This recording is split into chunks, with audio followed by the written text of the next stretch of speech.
Hello and welcome to the Delusional Boyfriend Book Club, where if shipping One Piece characters is wrong, I don't want to be right. My name's Courtney, And I'm Wolf. and we are talking about One Piece Volume 6 today. Every week, we're going through and reviewing one of the manga, one volume at a time until we finish the series. New episodes drop on Tuesdays, and then my BL episodes for the podcast always drop on Thursdays. So check those out if you're into BL. That is specifically my niche and my genre.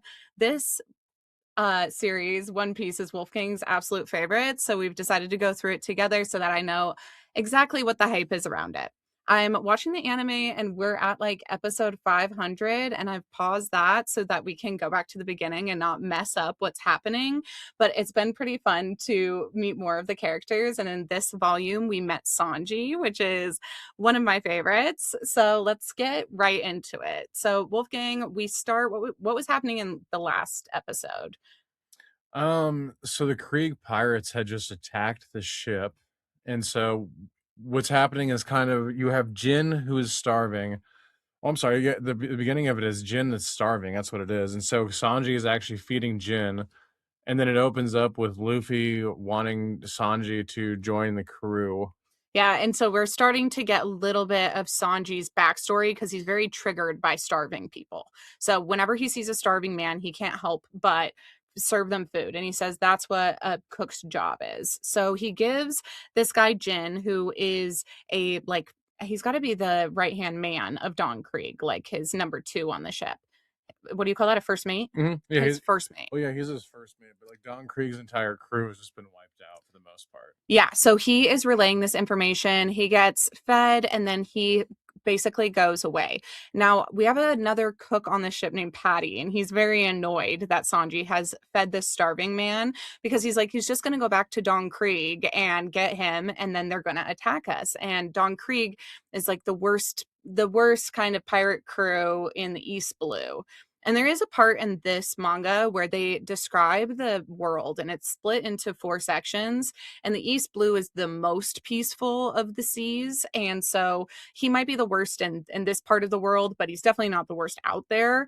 And we also know that our crew is going to start heading towards the Grand Line where Chef Zeph, Sanji's boss, he's already been there and he has a logbook. So basically, we understand that like where the Barity is, the restaurant that we're at, that Sanji works at, these are kind of like the villains in that neighborhood, but there are kind of bigger players out there. And Jin has reported that when they got to the Grand Line, their crew of 500 ships was decimated.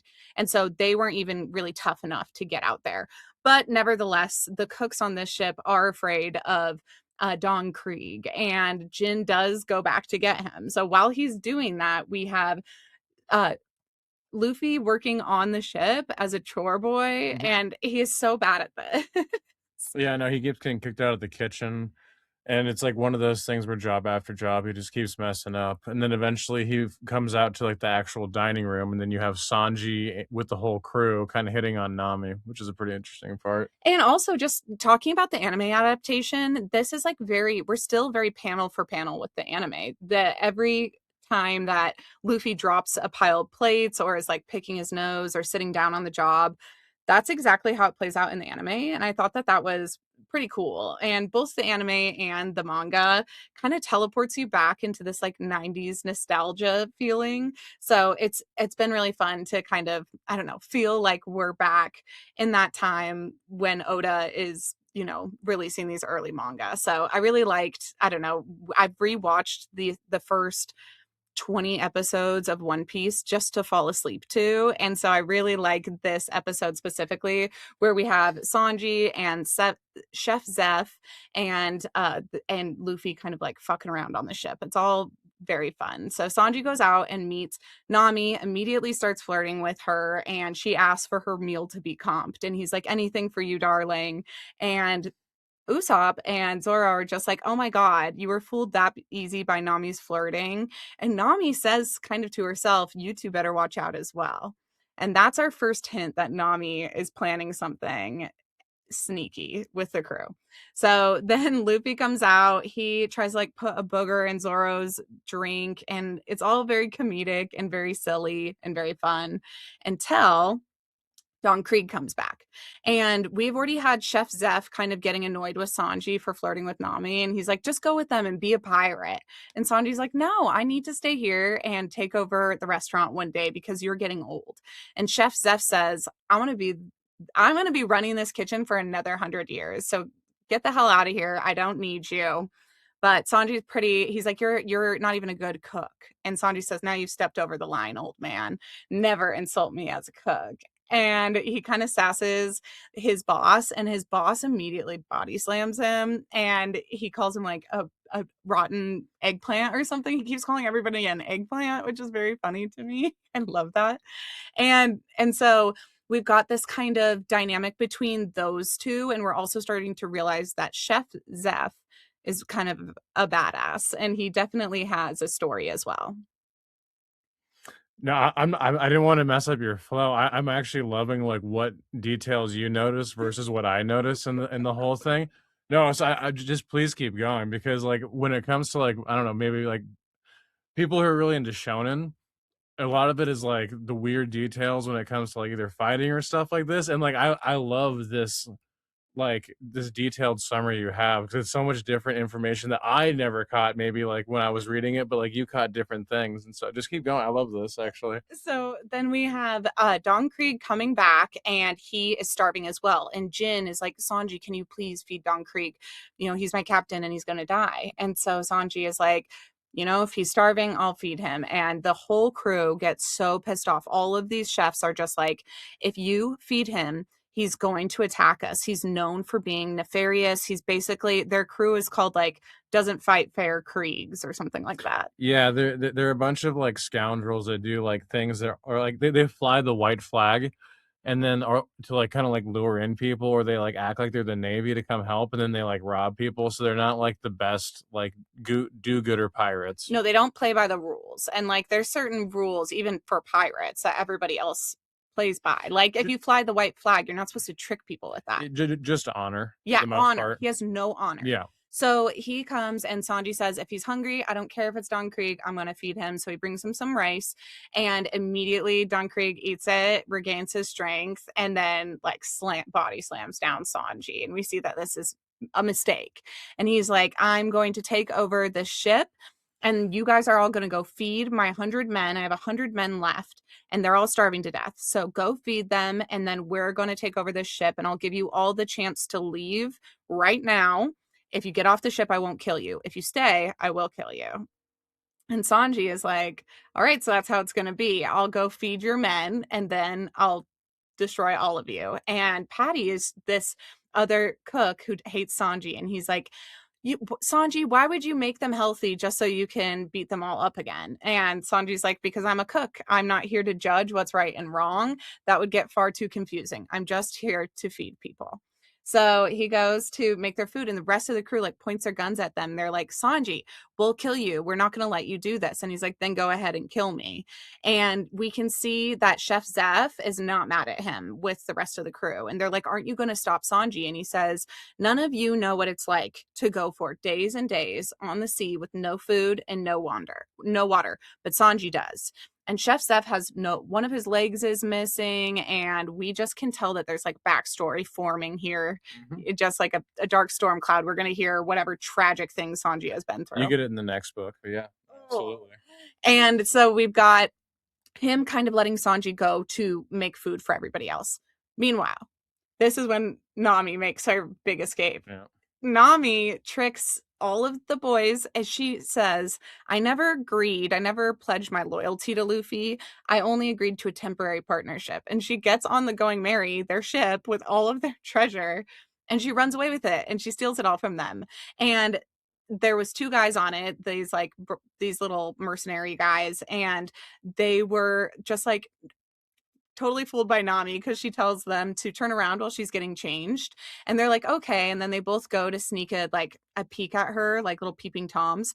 And she throws them overboard and they go back to the crew and they say, Sanji, Nami tricked us, but you know, she says she hopes to run into you guys again. Sorry, we didn't protect the ship, but she's out of here. And Luffy is like, God damn it, Nami. And Zoro says, why don't we just get a different navigator and not chase after that thief?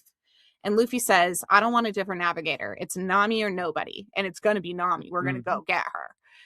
Meanwhile, we have somebody else approaching in the distance. And we have heard from Don Krieg and from Jin that somebody destroyed their whole fleet of ships 50 ships in one strike. in one strike. And he didn't even get close to the ships. It was just like in the blink of an eye, they were all decimated. There's storm clouds rolling in. Zeph makes a joke. He's like, like someone, maybe you like disturb this man's sleep or whatever it was.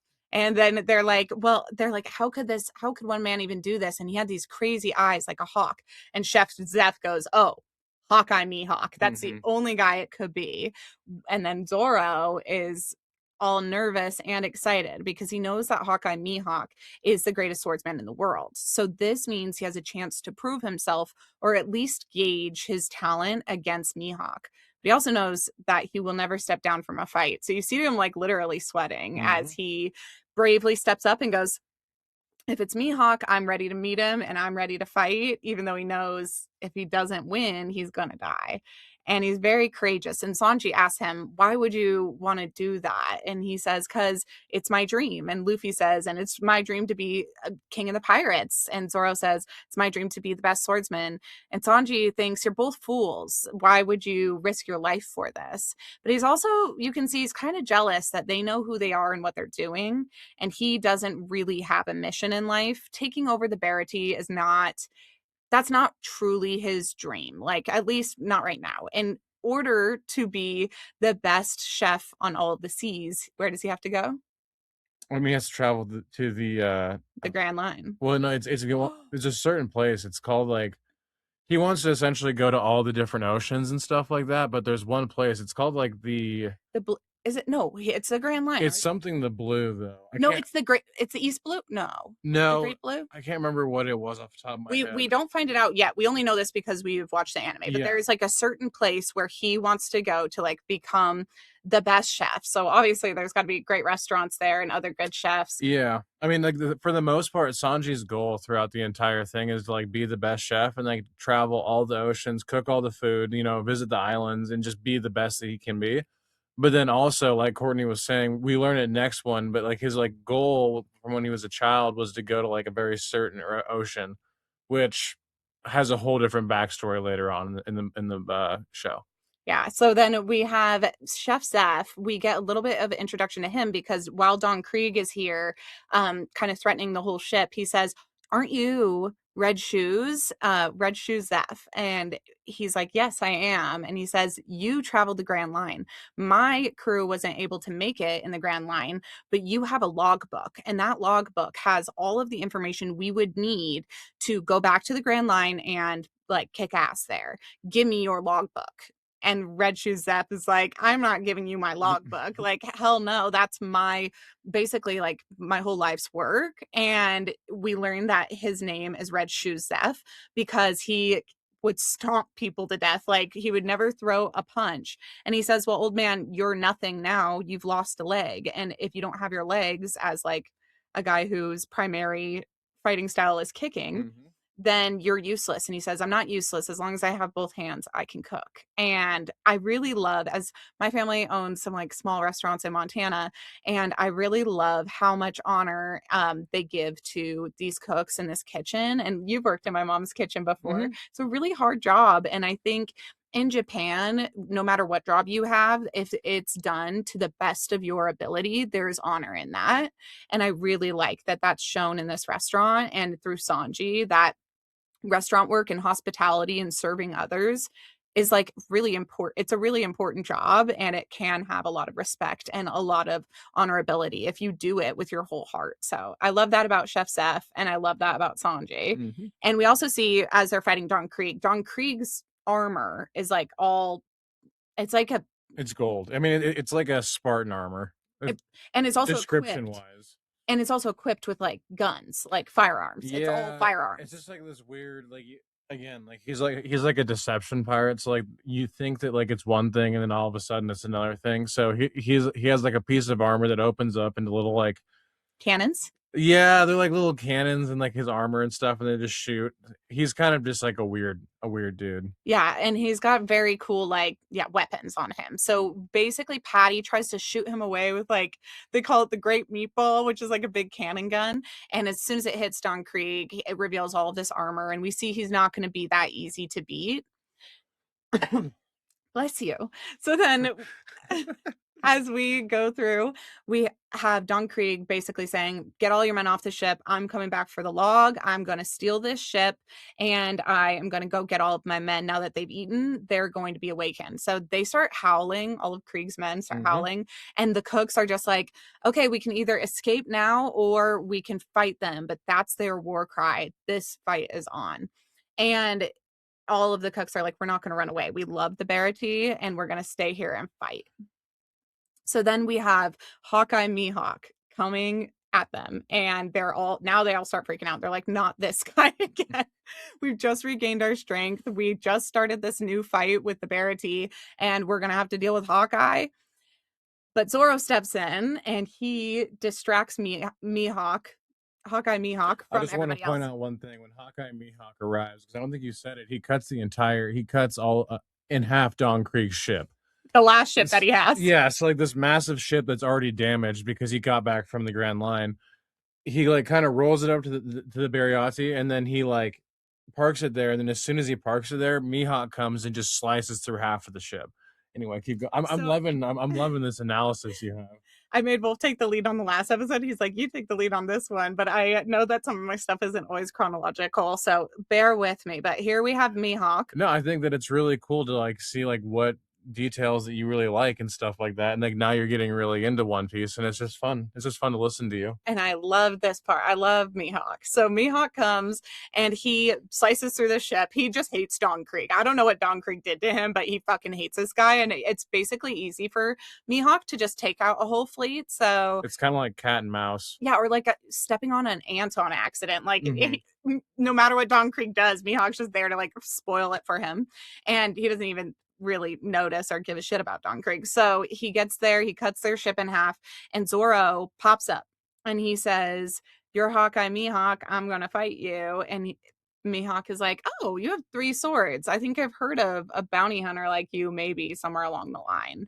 Step up, boy. You ready to die? You foolish?" And he's just like, "I'm ready to fight you. I'm amazing. I'm gonna be a real rival to you." And Hawkeye pulls out a pocket knife. Mm-hmm. Now I'll say this about Hawkeye. He's gorgeous and he has like a cross. He's wearing like a crucifix necklace and this kind of like trench coat and a big pirate hat, like kind of like cowboy hat It's style. kind of like Puss in Boots meets Dracula. Oh, thank you. That's such a good description. And then his big sword on his back is also like a cross, like Dracula, and his name is Dracula Mihawk. Mm-hmm. So he's definitely based off of Dracula as well. The best part is I mean like I don't know why I said Puss in Boots. It's like the Musketeers, but like Puss in Boots is a very accurate description, to be honest. It is because his outfit is exactly like it's a Puss in Boots hat and the Puss in Boots puss. Yeah, I I mean mean boots he's based off of the Musketeers, and so I don't know. It's just he has a very Spaniard vibe, vibe with them. which so does Zorro, kind of. I mean, Zorro's not exactly the Zorro that we have from our movies, Mm-hmm. like, but from the Western movies. But they both got that kind of like swordsman style to them and flair. So Mihawk has this huge cross sword and it's like called the Black Sword. Mm-hmm. And he basically says, "You're not worthy of this. I can kill you with a pocket knife." And the pocket knife is also like a little cross. He says, "I don't hunt rabbit with a cannon." Which how insulting to Zoro. It's a pretty sweet line. It's so sweet. He really does try to knock Zoro down a couple pegs. And Zoro's like, "We can't have too much of a difference in skill. This guy's so cocky, but I'm so good." And he pulls out his little pocket knife. And it's again, I'm a Catholic and I love that iconography. And it is like a little crucifix. And as soon as Sanji opens up with his onigiri move, which is one of his best moves, we've already seen it, Mihawk sticks out his pocket knife and with just a prick of the knife he stops all 3 swords and Zoro is completely stopped. He's immediately foiled. And then he tries another move, which is his tiger hunt move. Tiger Hunt, yep. Goes all out on it. I know. I was just trying to think of the last one that he uses. I forget. I think it's called 10,000 Worlds. I No, want. Is it no, 10,000? no, no. It's called it's a secret technique or something like Yep. that. And like secret sword technique. None of this at all phases Mihawk. And Mihawk sees that it's his best move and reaches right between the three swords. I love this panel because Mihawk's arm it's like if you tried to reach your hand through a fan without getting your hand cut by the fan. But he's so much better than Zoro that he stabs Zoro and Zoro basically can't move. And he tries one more time for him. And Mihawk says, okay, I'll pull out my big sword just to give you some honor in this fight. And when he comes through, he breaks two of Zoro's swords. And then Zoro understands he's going to die because he only has one sword left against this guy. And instead of turning his back, running away, giving up, admitting defeat, what does he say, Wolfgang? This is like one of my favorite lines. Oh, dude, I had read it down. It's so good. He says, "Wounds on your back are a swordsman's shame."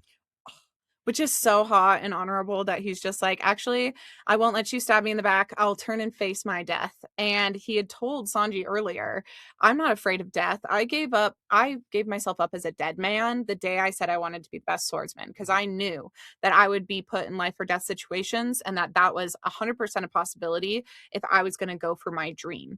So Mihawk looks at him and says, why are you doing this? And he says, because I made a promise.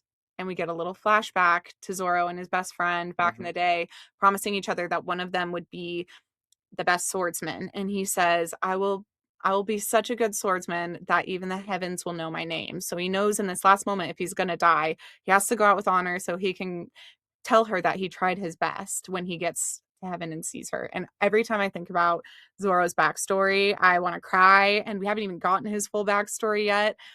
And it's because I know from the anime, I am like so nervous about actually getting to that part. So Mihawk looks at him and says, you're quite the foe. You know, basically, I'll give you an honorable death. And he slices a huge X into Zoro's chest. Yeah.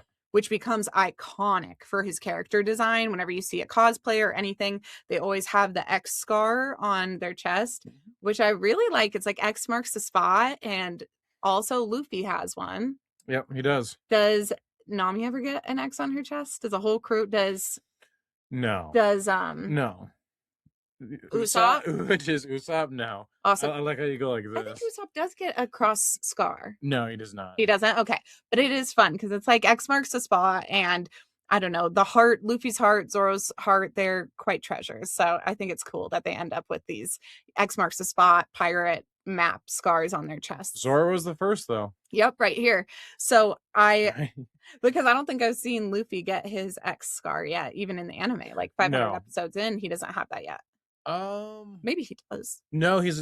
I'm not going to spoil it, and I know exactly where it's going to come from. And you're very close. Okay, so we have Zoro falling overboard. Luffy's pissed. He has not stepped in this whole fight because he wanted Zoro to fight his own fight, but now he thinks he's dead. So he launches himself Gum at what does he do? Gum Ricochet, something like that, and launches himself at Hawkeye. Hawkeye steps out of the way very easily. Luffy gets his head stuck in the ship. And he says, you have quite the spirit and you're very honorable for letting your friend fight his own battle. He says, what is your goal? And he says, well, I'm going to be the best. I'm going to be the king of the pirates. And he says, that's going to be an even harder challenge than your friend over there wanting to be the best swordsman. And Luffy says, I know. I don't give a damn. I'm still going to do it. I'm going to accomplish my goal. So then he yells to the guys over on the shore, Zoro's bounty hunter friends. What is his name? Joseph? It's Johnny and Yusuf. No, it's Johnny and Yusuko. Yusuko and Johnny are on the shore. They're Zoro's old friends. And Mihawk says he's not dead. Pull him out of the water. And they pull Zoro out. He's bleeding and he yells to Luffy and he says, Luffy, are you disappointed in me? I'm your swordsman and I lost. And Luffy says, I'm not disappointed in you. And he says, okay, good, because I'm never going to lose again. What's your prediction? Does he lose again? I mean, I don't want to spoil it for the podcast, but I guess I can. Like, he loses like one more time and then he never loses again. But like, it's also a questionable loss. Like he doesn't die. No, yeah, but like, it's like one of those things where like It's a he dirty trick. no, it's no, I'm not going to spoil for the podcast, but he loses again one more time. And like, that's it. But it's like not like as a technical thing. It's a technical thing, but Mhm. I love this moment. We like a hockey show called, well, obviously Heated Rivalry, but a different hockey show called Shoresy. And it's about a team with a team captain who is sick of losing. And the owner of the team is like a 35-year-old woman. And she says, I'm going to shut this team down. It doesn't make any money. It's a disappointment. And he says, please let us stay as a team. I promise we'll never lose again. And that's a whole journey of them never losing again. And you love that story when you get into it because that main character, his drive to never lose again is such a motivating factor. And as the audience, you're just invested to see if he'll ever lose again. And I love that Zoro has that exact same. It made me wonder if they're not also One Piece fans because it's so similar. Zoro saying, I will never lose again. And Luffy saying, all right, got you, bet. If you're never going to lose again, let's get back to work. And Mihawk says, peace out, boys. I hope you improve and meet me again one day because I have some faith in you and I'm pretty impressed by your spirit, I if not mean, your talent. he doesn't say peace out, boy. He says, you know, Zoro, go travel the oceans and get stronger, and then come find me because I'll be at the top of the list still. I'll be waiting for you personally, At the top. and I want to fight you when your skills are more trained. Yeah, which is really cool because he's also basically saying, you are great swordsman. You're no match for me, but you're better than most of the people I've seen out here. You might be one of the best. I'll be waiting for you at the top. And Zoro, when they were fighting, he was like, how can this divide between us, between our skills, be so great? It's Mm-hmm. such a huge gap in skill. So he has really learned a lot from this interaction that he's not where he needs to be. Even if he thought he was very good, he has a long way to go. And if Mihawk could learn those skills, he can learn those skills. He just needed to know how good he needed to get. So now the bar is up here and Zoro is ready to meet that bar. We have Nami sailing away in the ship and still Don Krieg to fight. Mm-hmm. Well, no, and Zoro got sliced up by Mihawk pretty bad, so he's actually out of commission on this one. Yes. And Luffy says to Red Shoes F, he says, can I get out of, because remember Luffy in the last volume accidentally shot a cannon that that the Navy was shooting at him. He accidentally gum Iron ballooned. Body. Yeah, and so he accidentally gum ballooned a cannon right into the Barity, and Chef Zeph has already told him he needs to work for him for a year to pay off all the damages. And then Luffy started working for him and immediately accrued more damages. So Mm-hmm. Luffy says, if I take care of these pirates for you, will you let me off the hook? And Chef Zeph says, that would actually be an amazing deal for me. If you work for me for another year, this whole restaurant is going to be in shambles. You're such a disaster. So get rid of these pirates and get the hell out of here and take Sanji with you. And Luffy's already asked several times for Sanji to come with, and Sanji's denied him each time.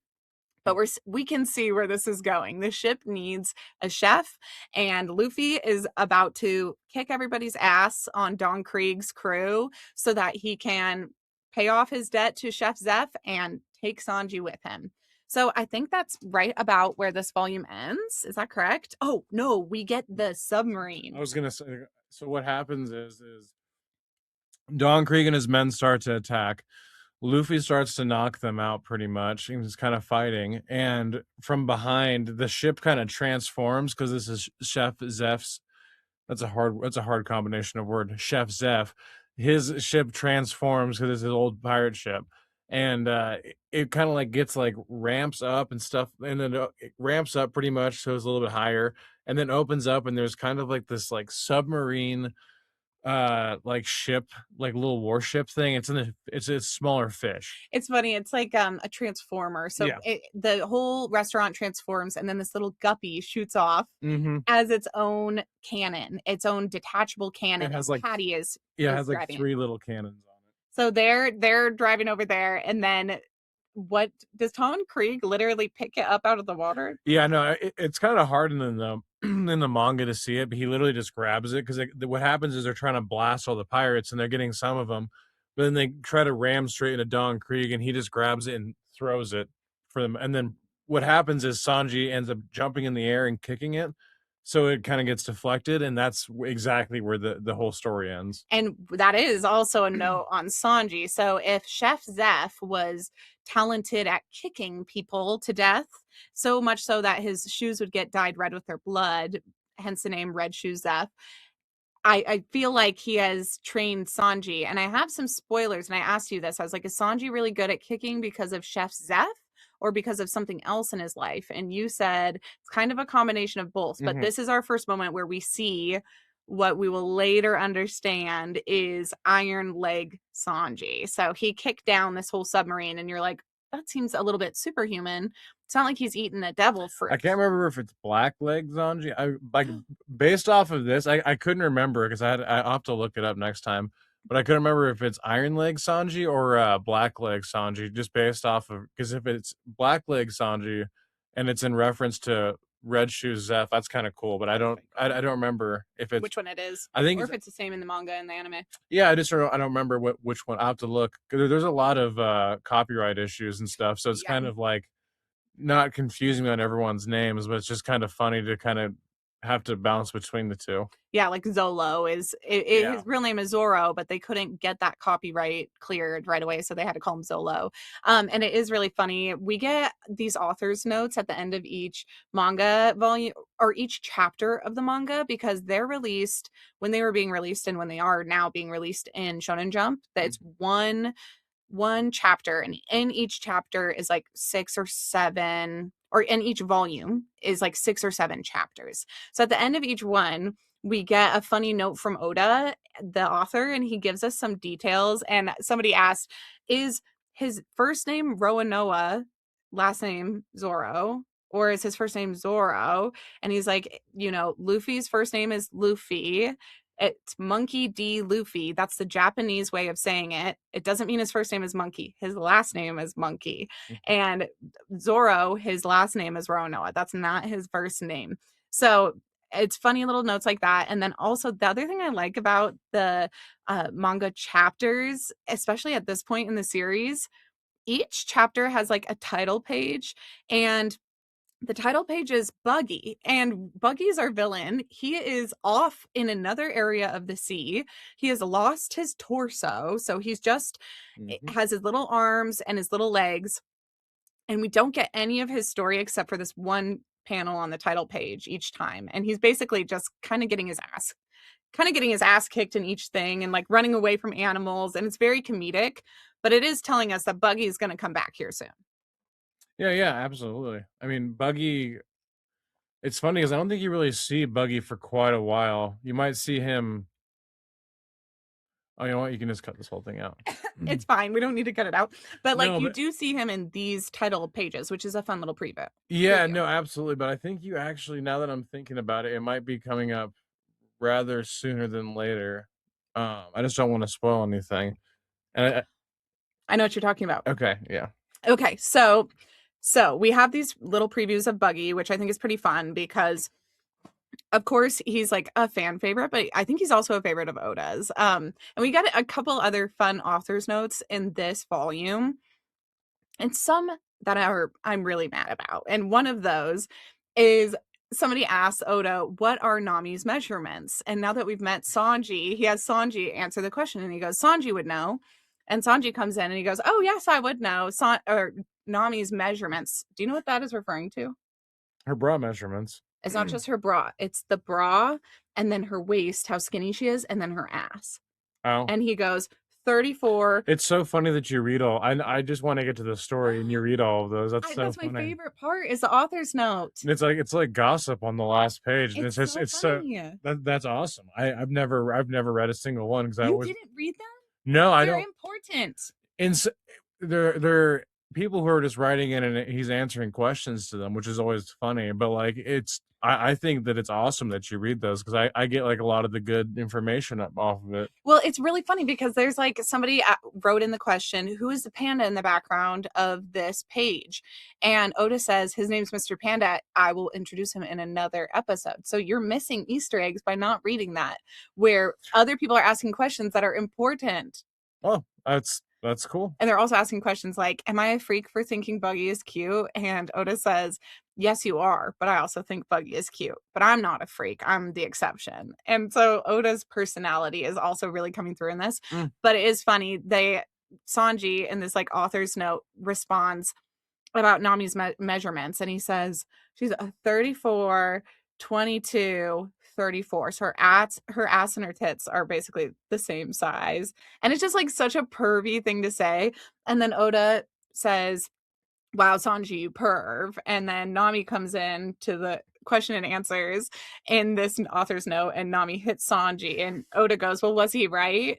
And she goes, well, yeah, he was right. And she goes, but it's fine. It's not like my measurements are going to change, which is hilarious because if you watch the anime, you do see Nami's ass and tits just get bigger and bigger, which is a shame because she is such a cool character and didn't need her titties to be the whole main thing that we're focused on. But it's not. It is a little bit. And it also shows you that this was definitely written in the 90s where you could just get away with talking about that stuff and like making a character unbelievably thin in the waist and have like these big tits. And like nowadays, if you put that in an author's note at the end, you would have just outrage from the communities. So it is, again, like I said, it's a funny little flash to the past, to a more complicated time and problematic time where men were making little jokes like this in the back of their comics. And I chose to laugh about it instead of be angry about it and think that it was a funny little thing. But half of me, the part of my feminist soul, was just like, leave fucking Nami's titties alone. Quit trying to measure her. I would have never noticed because I didn't read any of it. That's so funny. Okay, your homework for the rest of the episodes is to absolutely read the author's notes. Yeah, no, sure. I'll definitely read them now. I mean, like, I don't. Well, not based off of that, but like just because you enjoy them so much. I think that's pretty funny. Yeah, and you might notice something in there that will be like a good predictor, and then you'll be like, I figured out what the One Piece is. I solved the whole mystery through this author's note. Oh, I mean, there's people who are way smarter than me that have tried to figure that out already. And he's in his author's note, he also talks about being a manga assistant on several of his friends' mangas because they all work together on sure. Kenshin. What is it?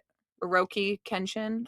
Uh, Something like that. I'm getting the name wrong, yeah. But that guy recently, wasn't he the child porn or? Yeah, the look on his skin. That's the wrong phrase. Also, I learned that it's Raoni Kenshin, something like that. It's but like they found child porn on his they don't call it that anymore. They call it child sexual assault material because kids can't make porn, because that's something that you make willingly, and kids can't make that. It's always assault. Oh, I learned two things today. I learned that. One about Nami, one about this. So I learned that from some banana fish content I've been making based off of the Epstein file situation. And it is, I do think, important when we're discussing this kind of media to touch on that stuff. So it's interesting when we're reading back in these manga with these authors' notes, he mentions that person who wrote that manga, and he mentions him kind of like he's a friend. And I think nowadays he would not mention that character as a friend on his author's note because he's such a problematic, he's a villain, he's a pedo. Yeah, I mean, probably not. No. So it's kind of, like I said, this flash to the past where things were different. Everybody kind of had a different sensibility. But also, I would definitely look that because I'd hate to be like wrong on like how that actual case went down. Like now that because it's been years since I found that out. It's definitely still the situation. Sure, I mean, and if it is like that's like totally valid. I just don't want to be like saying something and. Yeah, I would never libel anybody. I'll double check before releasing this, so I don't. If I am wrong, I'll cut it out, and if I didn't cut it out, then I'm not wrong. But he absolutely was found with like computer. That's a good way to do it. Computer hard drives full of that shit. That's what I heard. Yeah. Disgusting, terrible, and we don't support those people. And I would hope that Oda in today's day and age wouldn't. That comic did have like a 30-year reunion, and everybody drew a fan art for it in their own style. All these famous mangaka and a bunch of Brownie Kenshin. Yeah, it was like the 30-year reunion, and a bunch of people, even though he'd just gotten like released from prison or whatever, they drew his characters, I believe, in their styles. And I think two of the people who didn't do it, I believe, are Chainsaw Man's author and maybe Bleach's author. And people were like, yeah, my goat didn't do it. And I'm trying to think if Oda did do it or not. But it is interesting. Like I said, I could see him doing that because his style also works out pretty nicely for that one. But like, Someone asked if they're like, your art seems so similar. Are you drawing some of these panels? And he was like, yeah, I drew a lot of the panels on that mm, because we would help each other out as assistants. So, very interesting kind of world mm, to peek into, especially in the 90s. These mangaka all working together as amateurs and as rookies. And now they're like the biggest names in the industry by far. So, really kind of a fascinating historical look. So, if you too are out there reading this and not reading the author's notes, I encourage you to do so because it's funny historical context. It's kind of like a little time capsule where you're opening it up and you're seeing exactly what the world was like in 1995 for these guys in Japan, which is a very different world from 2026 in America here. And in a lot of ways, kind of not different at all. mm. Just depending on which issues we're talking about. So very fun. I loved this volume. I love the author's notes. It was a short volume compared to the rest. I felt like it was as well. And maybe it's because we've been reading the rest of these physical copies and we weren't able to get volume 6 before this episode, so we read it on Shonen Jump. And if you have a subscription to Shonen Jump, which some of my listeners might not know, you can get a subscription to Shonen Jump and you get every title on there for free, right? Yeah, but it's specifically Shonen Jump titles, and Yeah, so that's all that's on that. yeah, exactly. But it's like, I mean, if you want, like, for instance, Berserk, which I'm reading, you have to go to Dark Horse Comics, and so like, They're if you not all shonens are on there, only the ones published originally by Shonen Jump or that they acquired. yeah, and so like, I mean, What's the membership cost? oh, it's pretty cheap. It's like maybe like $9 or $6, something like that. A month? But yeah, I mean, but all the shonens are on there versus like the seenens, and so it depends on like what actual more genre you're into. Yeah, and I feel like I think it's worth it though. It's really good. and if you're not familiar, like these are demographics that we're talking about. Shonen is going to be a younger male demographic that they're writing these stories and publishing these stories for. But I think on Shonen It's Jump, quote unquote little kid comics, but shut up. That's what my brother said to him one time, and he's never let it go. My brother said, "Your husband just likes to watch little boy fighting shows." I thought it was a very interesting thing to. He burnt you. He roasted you. That's Boom fine. roasted. He's a big seenen guy, which it was only like 5 that are good. But it's Shut fine. up. Shut up. So then that is the demographic for older, like in your 20s and above. That's that demographic, mostly again, men. Then if on the flip side, you have shoujo, which is younger women, and josei, which is older, not like old women, but like 20s and above. And people of any demographic can read any of these stories. That's just, so it's not a genre. It can be fighting, it can be slice of life. Those are the genres.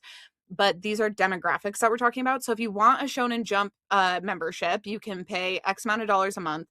And then stories that they publish, like One Piece has 1,100 chapters. If you pay this monthly fee, you get all 1,100 chapters available to you. So we went and Googled which chapters are in volume 6, and that was like it was like chapter 46 through 52. So if you want to follow along and you're not quite sure how to do that, because I think if you're on the Shonen Jump app and you want to read volume by volume, you have to purchase the volumes. They're not free, but the chapters Yeah. individually are free. So if you're listening along and you like the anime and you're thinking to yourself, I think I do want to read the manga, and you're interested, go get the Shonen Jump app and then just Google for yourself, where does this volume start, which chapter, and which chapter does the volume end on, and then follow along with us that way. So it's been so fun reading this one. I feel like it did go by faster because we read it digitally instead of reading the physical edition. And I am really excited. We're thinking about like, should we just buy like a bulk box set of these single editions?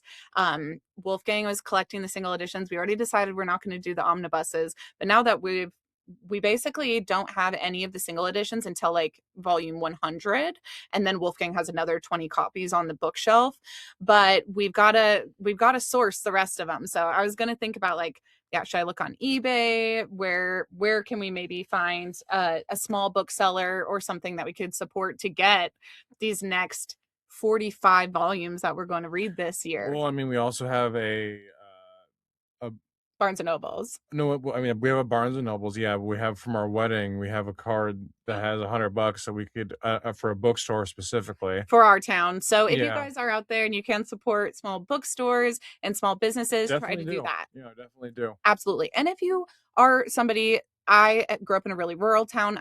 We have no bookstore in my hometown, none at all. And if I needed to order something, instead of ordering through Amazon, it would behoove you to order through Barnes and Nobles and get that What a word she used, behoove.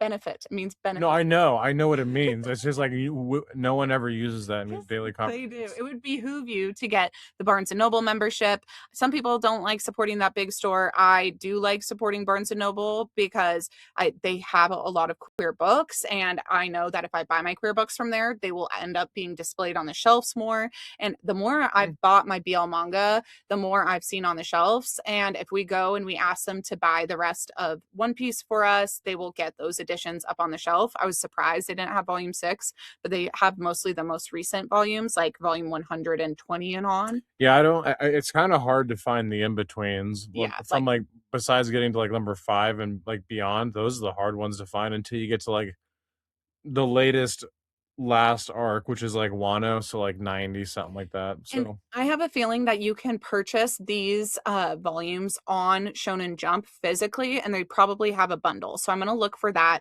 But definitely, yeah. if you are interested, if you live in a rural community and you need books sent to you, Barnes and Nobles does have a premium membership.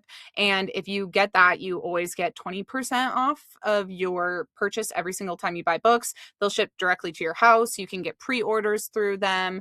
And then you get like some other perks like a free tote bag and stuff. So if you're somebody who's looking for a membership to a bookstore, I can recommend that one because I use that one. I can't recommend any other ones because I don't use them. My membership is with Barnes and Noble, and then I try to use my local bookstore for normal novels when I can get them there.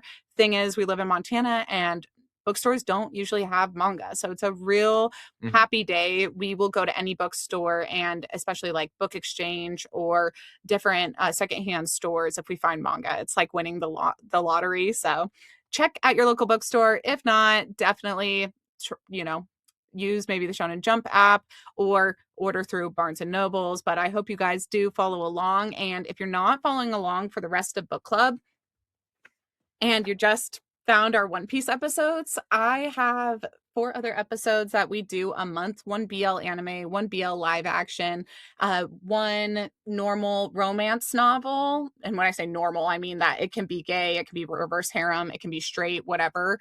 And then I've got the live action, the anime, and the BL manhwa of the month. So this month, our other titles, if you're interested in checking those out, are Painter of the Night for our BL manhwa, Junjo Romantica is our anime of the month. It's also a BL, and 10 Things to Do Before I Turn 40 is the live action. Last month, Wolfgang did a live action review with me for a BL live action. It's a Japanese BL live action, and it was really fun. It was called My Beautiful Man. So check out those episodes if you're interested. They're really fun. I didn't say this at the beginning of the episode, but if you can rate, review, and Well, subscribe. hang on now though. I know I'll get to delusional boyfriend section. Okay, I okay. I was know. gonna I say just before you end the episode, you no. can't. I won't forget it. It's the best part. I just wanted to make sure that I plugged the other episodes going on this month before I forgot. But if you're interested in Wolfgang's other delusional boyfriends from other series, he has just guested on a main episode, which was My Beautiful Man. So go check out his episode on that and turn on auto download so you get all of our episodes and hear all of his delusional boyfriends. And with that, we can go into your favorite segment. I'm so sorry I got you nervous that we weren't going to do it. Who was your delusional boyfriend from No, this? I was. You were just you wax so poetically on this whole thing that like I was, I just got, I was really happy that you enjoyed this one, just because it was a lot more talking than fighting. So Yeah, I thought this one was really fun. And we're also getting, again, more dynamics between the crew. We see Nami has her own agenda. She's sailing off to deal with some business we don't know about. We see Sanji has his backstory that we're about to get, and we're about to get more of Zoro's backstory. So we're really getting to know all these characters on a more personal level. And I find that really fun. I had so much fun with this volume, and I do have a delusional boyfriend from this that's different from my rest. Can you guess who it is? it's Mihawk. It's fucking Mihawk. Who It's. else would it be? I Who is mean, your delusional boyfriend from this episode? you ship Zoro, Mihawk, and a bunch of other people together all the time. So like, I knew that was going to be the person. Absolutely. Mine's definitely going to be. Oh man, maybe Jin, honestly, because Jin is, even though he doesn't do a good job here, he's one of those dudes who like he breaks down crying after he brings Don Krieg back and they feed him because he gets really upset that this guy, his captain, who he calls him, would like, hurt these people that saved him and then saved his life. Um, So you like that he's honorable. yeah, but like You also, gotta have to want to a little bit kiss your delusional boyfriend. Like they have to be hot to you. Do you find Jin hot? no, Jin's like So then, a well, dude, Jin's also like one of the coolest like dressed people in One Piece because he has like a tracksuit and then a headband, yeah, he and does look he has badass. like these like earrings and stuff, and Yeah, I do like him. he's really cool looking. But like Jin is like when you kind of like think about it, he's like one of those like really cool like dudes on the sea who gets a meal, thanks Sanji, and then like goes back and tries to save his captain. Doesn't work out, But but he is tried to do the right thing. tried to do the right thing and is still a cool dude. And even though like Zeph is like, it's not your fault, buddy.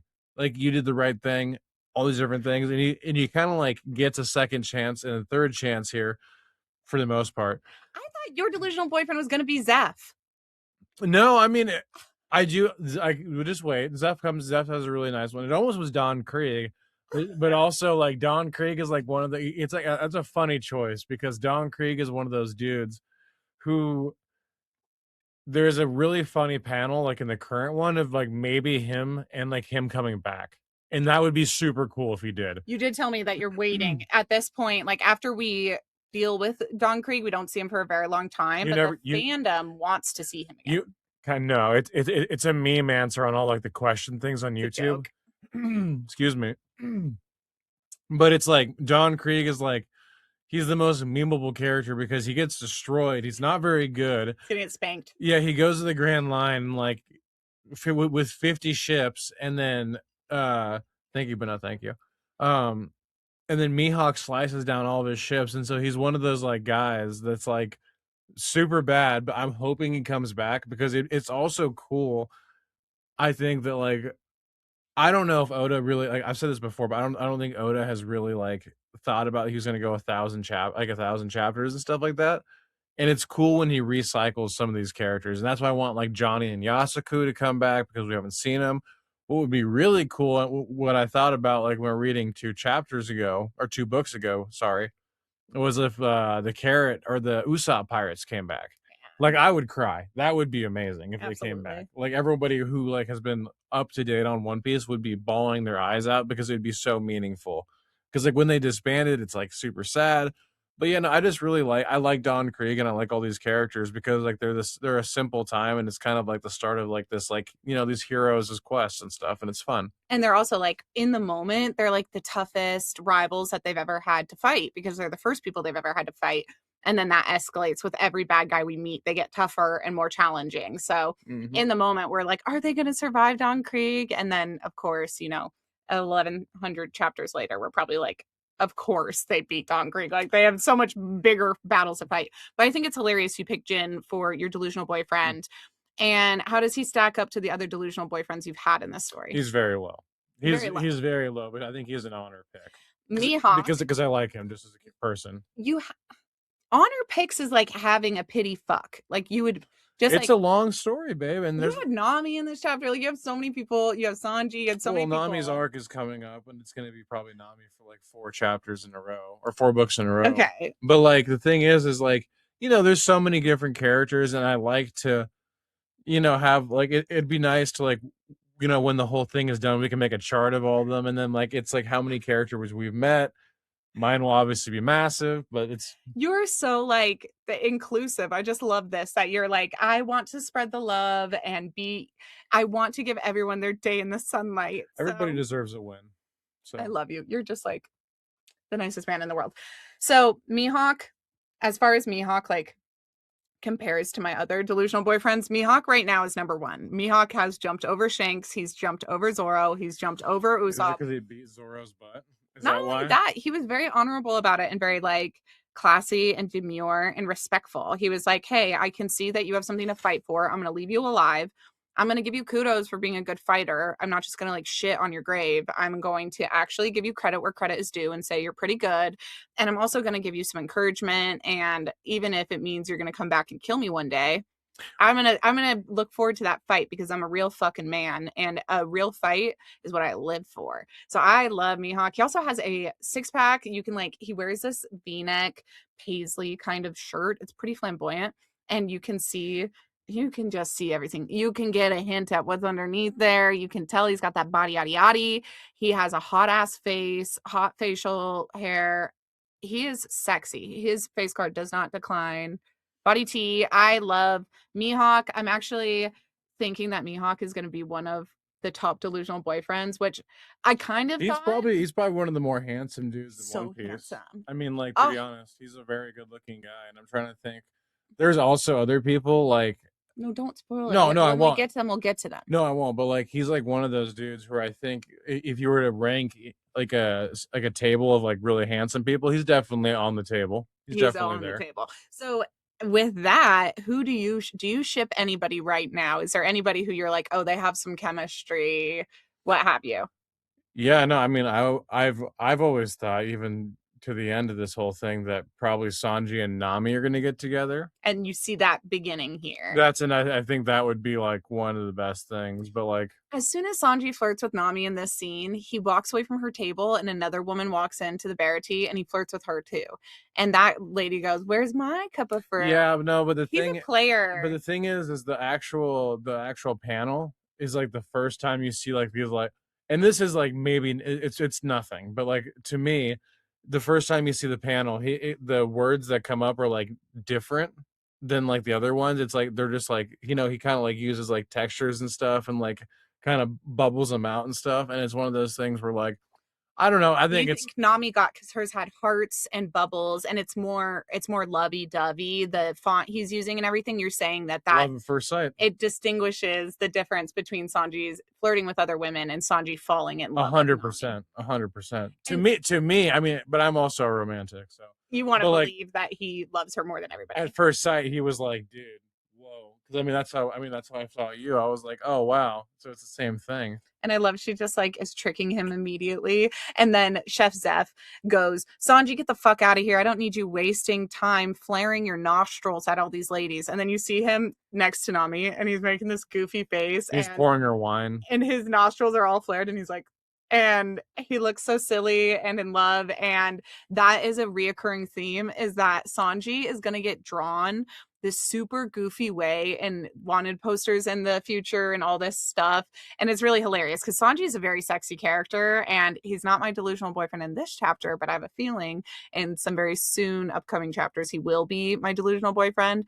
And I love that when he's flirting with women, Oda draws him like unattractive. Like he is making a fool of himself. And some of us girls love a simp like that who will make a fool for himself and be so head over heels he doesn't even realize he's being cringy. Like Sanji like goes into cringe territory, like step on me, mommy territory. And Yeah. this is the first sight of that. So you ship Sanji and Nami, and that is like an overall ship for you. You've always believed that since you were a little kid. You're like, Sanji's going to get the girl if he just works hard enough. Mm-hmm. I Pretty love much. that. I definitely ship Mihawk and Zoro in like a teacher student type of way and in an enemies, rivals to lovers type of way. At this point in the story, it's hard to ship them right now because Zoro seems so much younger and so inexperienced. But in my head, I'm already writing the 30,000 word fanfic about Mihawk training him and It's in season. It's after the Summit War. he does train him. Spoiler. Okay, so I am going to go to bed tonight looking up Mihawk and Zoro fanfic because that is definitely a ship. Zoro needs somebody to dominate him. He's so powerful and cocky, and I'll pitch. That's why he's the best. Oh, he's the best. And I will definitely recommend that you guys go listen to One Piece of Trash, the podcast where they read out loud gay fanfic of One Piece. There is an Usopp, Zoro, Dom sub dynamic where Zoro is the sub, which in my brain, Zoro would have always been the Dom. And now I'm convinced that Zoro, because he's so cocky and in control all of the time, that in a sexual situation, he would like to be dominated and pegged or just bottom for somebody like Mihawk. And so I am dying to see that fanfic, that fan art. Love the teacher student dynamic, or like the master protege dynamic. So I'm very here for it. And when I say teacher student, I do mean like adult teacher student, age appropriate. And this is age gap as well, but Zoro is definitely 20 years old, and we or 1920. Mihawk's like 25. He's not that much older. No, He's he's not that like, much older. no, he's from the older, he's one of the holdouts of the old pirate age. No, he would have been like Shanks or Buggy's age. Like he's like one Oh, of those dudes that's like in that generation of like like 10 years older than him, yeah, like because Shanks is 10 years older than okay, well Luffy. then yeah, probably like 10. Yeah, but Zoro's a little bit older than Luffy, I believe. So I would say Zoro's like 1920 and Mihawk is like 30, Sure. Yeah, which something is like that. a cute Maybe little age gap. maybe older 20s, but yeah, something like that. I'm so into it. Can you ship them at all? Mihawk and Zoro? No, because I mean like I ship Zoro with a different person and it's like different, it's later in the show though, Is it a so boy or girl? oh, it's a chick, but I mean there's a God reason, damn it. there's a reason why. It's like it's just kind of a whole thing. That's very heteronormative of you. I mean You're like a trad Josh.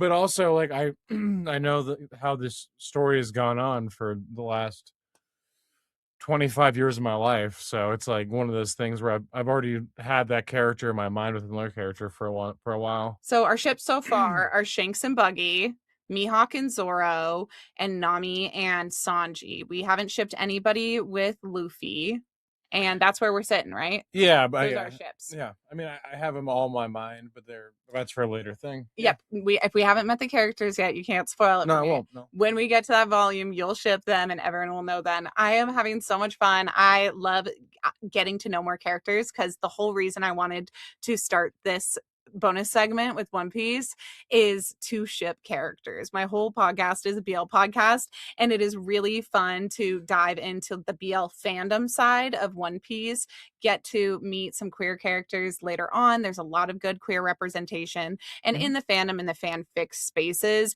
people are shipping everybody with everybody, and I was excited to have some informed decisions about that. I have my ships from watching the anime, but I'm letting myself come into the manga with an open mind so that I give everybody a fair chance at getting shipped again, and I'm not just like using my biases, because I really love shipping from the anime Sanji and Zoro, but at this point in the manga, we have nothing to ship them off of. They have had no real interactions and no chemistry yet. So I'm trying to let that bias go out of my mind and ship people with who they're naturally, organically coming to. So I hope you guys are enjoying this little One Piece journey that we're on. Thank you for joining our crew and coming along on our journey.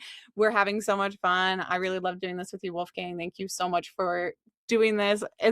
Oh yeah, no, I have so much fun doing this with you. It's really fun every week. It's really fun to I spend so much time in this office podcasting and editing, and it's fun to get to see my husband a little more. We both work at home and we see each other 24/7, but this is even more fun to read his favorite story and really dive deep into it. So thank you guys for listening, and thank you, Will, for being here. If you haven't already, rate, review, subscribe, and next week on Tuesday will Well, be and volume 7. well, and thank you for your amazing take on it. 'Cause I again, like I was saying, like I really like listening to like what you found was interesting, and then kind of hearing your whole summary on it, because the details that you had, I think that I would have, some of them I would have never have noticed, and so it's always just fun to hear what you think about. And on that, we want to hear what you guys are thinking. So if you guys want to comment down below on the YouTube video and tell us what your thoughts were on these chapters, or what you liked most about this episode, or if you agree with our delusional boyfriends or have a different delusional boyfriend from this volume, please comment on the YouTube and or over on our social media. You can go leave us a DM there or ask us any questions. If you guys want to send some fan mail to us and ask us to answer, I don't know, some questions about this series that you're curious about. Who do we think's cutest, or what are we most excited for arc wise? If you have any questions for us, you can always email us at Courtney. So Courtney DBBC at outlook.com. So that stands for Delusional Boyfriend Book Club. And our socials are Delusional BF Book Club or Delusional Boyfriend Book Club everywhere on YouTube, Instagram, TikTok. Follow along there for funny little memeable content and little, little silly videos I make, as well as deeper dives. I've just posted a 2 minute long deep dive into banana fish on my TikTok and my Instagram. If you're into that fandom, definitely go check out that video. I compare what was going on in the 80s when that manga was written to the Epstein files. So lots of fun content out there if you want to follow along and stay in the loop. Like I said, next Tuesday will be volume 7 of One Piece. And this month we've got Funny Story as the novel, Painter of the Night for the manhwa, Junjo Romantica for the anime, 10 Things to Do Before I Turn 40 as a live action. So tune in for those episodes on Thursday. And until our next read, remember, sometimes the delusion Is the solution. Bye. See you guys.